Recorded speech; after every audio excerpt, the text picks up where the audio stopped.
राधे राधे मित्रों, आइए हम श्री रामचरितमानस शुरू करते हैं। श्री सीताराम जी भगवान की जय। नारद जी के वचनों का स्मरण करके सीता जी के मन में पवित्र प्रीति उत्पन्न हुई। वे चकित होकर सब और इस तरह देख रही हैं मानो डरी हुई मृग छैनी इधर उधर देख रही हो।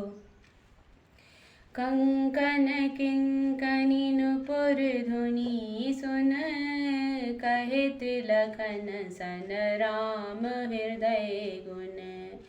मानहु मदन दुंदुभि दीन्हि, मनसा विश्व विजय कहे कीन्ही। कंकण हाथों में कड़ी कर धनी और पांजेब के शब्द सुनकर श्री रामचंद्र जी हृदय में विचार कर लक्ष्मण जी से कहते हैं, यह ध्वनि ऐसी आ रही है मानो कामदेव ने विश्व को जीतने का संकल्प करके डंके पर चोट मारी है। हस कहीं फिर चितहि तिहि ओरा, सिय मुख शशि भय नयन चकोरा।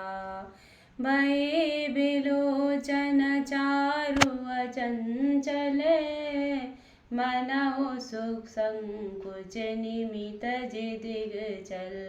ऐसा कहकर श्री रामचंद्र जी ने फिर कर उस ओर देखा। श्री सीता जी के मुख रूपी चंद्रमा को निहारने के लिए उनके नेत्र चकोर बन गए, सुंदर नेत्र स्थिर हो गए, टकटकी लग गई मानो निमि जनक जी के पूर्वज ने, जिनका सबकी पलकों में निवास माना गया है।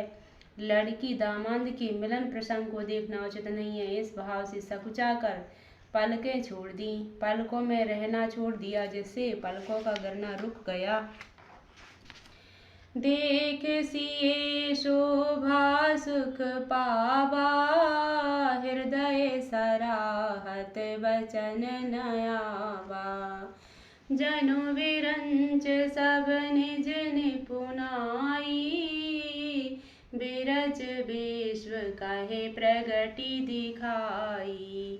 सीता जी की शोभा देखकर श्री रामचंद्र जी ने बड़ा सुख पाया, हृदय में वे उसकी सराहना करते हैं, किंतु मुख से वचन नहीं निकलते। वह शोभा ऐसी अनुपम है मानो ब्रह्मा ने अपनी सारी निपुणता को मूर्तिमान कर संसार को प्रकट करके दिखा दिया हो। सुंदरता कहूँ सुंदर करही, छवि ग्रह दीप शिखा जनु बरई।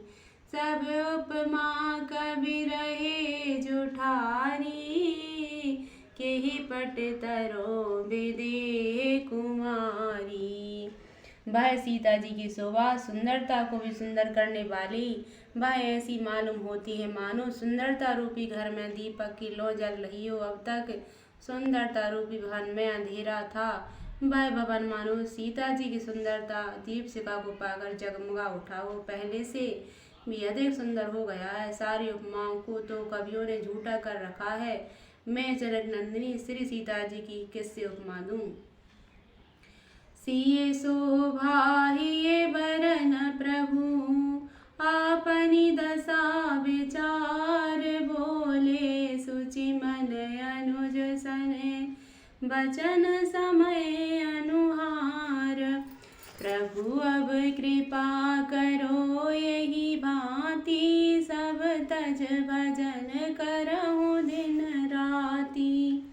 इस प्रकार हृदय में सीता जी की शोभा का वर्णन करके और अपनी दशा को विचार कर प्रभु श्री रामचंद्र जी पवित्र मन से अपने छोटे भाई लक्ष्मण जी से समय अनुकूल वचन बोले। तात जगत तन्याय है सोई, धनुष जग जेहि कारण होई।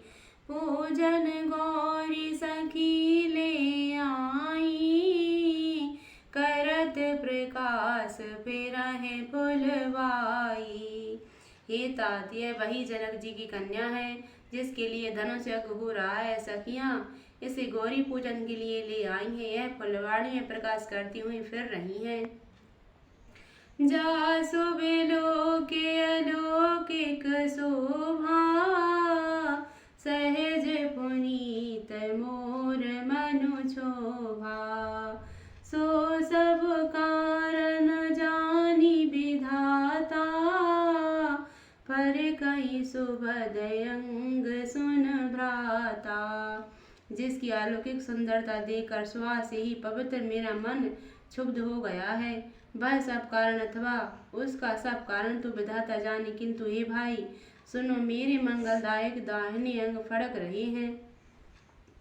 सन कर सहज सुभाऊ, मन कुपथ पग धरहि न काहू। मोहे अतिशय प्रतीत मन केरी, जेहि सपने हो पर नार नहेरी। रघुवंशियों का यह सहज जन्म का स्वभाव है कि उनका मन कभी कुमार्ग पर पैर नहीं रखता। मुझे तो अपने मन का अत्यंत ही विश्वास है कि जिसने जागृत की कौन कहे, स्वप्न में भी पराई स्त्री पर दृष्टि नहीं डाली है। जिनके लयहि नरपुर लपीटी, नहीं पावहि परतिय मन ढीठी। मगन लयहि ना जिनके नाही, ते नरवर थोरे जग माही। रण में शत्रु जिनकी पीठ नहीं देख पाते, अर्थात जो लड़ाई के मैदान से भागते नहीं, पराई स्त्रियां जिनकी मन और दृष्टि में नहीं खींच पाती, और भिखारी जिनके यहाँ से नाही नहीं पाते, खाली हाथ नहीं लौटते, ऐसे श्रेष्ठ पुरुष संसार में थोड़े हैं। करत बत कहीं अनुज सने, मन सी रूप लुभान।